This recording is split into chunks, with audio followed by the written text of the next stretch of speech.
திவ்ய தரிசனம் நேயர்களுக்கு என்னுடைய அன்பார்ந்த நமஸ்காரம். நான் உங்க விஜயானந்த்.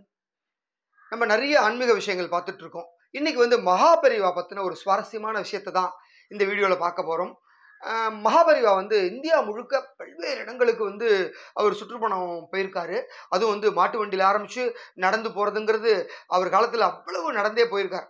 அந்த மாதிரி ஒரு சமயம் தஞ்சாவூர் மாவட்டத்துல இருக்கிற அந்த திருவையாறுக்கு போயிருக்கார். திருவையாறுல காவிரியில குளிச்சுட்டு அங்க ஸ்நானம்லாம் பண்ணிட்டு அப்புறம் உட்காந்து பூஜையெல்லாம் பண்ணிட்டு இருக்கார். அப்போ தஞ்சாவூரை ஆண்ட இந்த மன்னர் மகாபெரிவாளை சந்திக்கிறதுக்காக அங்க வந்திருக்கார் திருவையாருக்கு.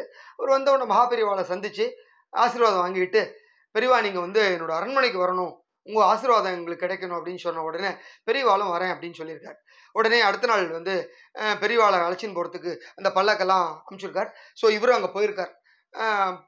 போன உடனே அரண்மனையில அப்படி ஒரு உபசாரம் பண்ணதுக்கு அப்புறம் அங்க சந்திரமௌலீஸ்வரர் சுவாமிக்கு பூஜை பண்றதுக்காக ஒரு ஒரு சிம்மாசனத்தை, தங்கத்தினாலான சிம்மாசனத்தை பெரியவாட்ட அந்த மகாராஜா கொடுத்துருக்கார். உடனே அதை ஏத்துண்ட பெரியவா ரொம்ப சந்தோஷம், உன்னோட பக்தியை நினைச்சு நான் மெய்சில் இருக்கிறேன் அப்படின்னு இருக்காரு. அது மட்டும் இல்ல பெரியவா, உங்க அனுமதியோட உங்களுக்கு நான் சொர்ணாபிஷேகம் பண்ணி பார்க்கணும் அப்படின்னு சொல்லியிருக்காரு. அவர் முதல்ல மறுத்திருக்கார். அப்புறம் பக்தன் ஆசைப்படுறாரு சொன்ன உடனே சரின்னு சொல்லியிருக்காரு. ஸோ மகாபெரிவாளுக்கு முதல்ல கனகாபிஷேகம் பண்ணி பார்த்தது தஞ்சாவூர் மகாராஜா தான்.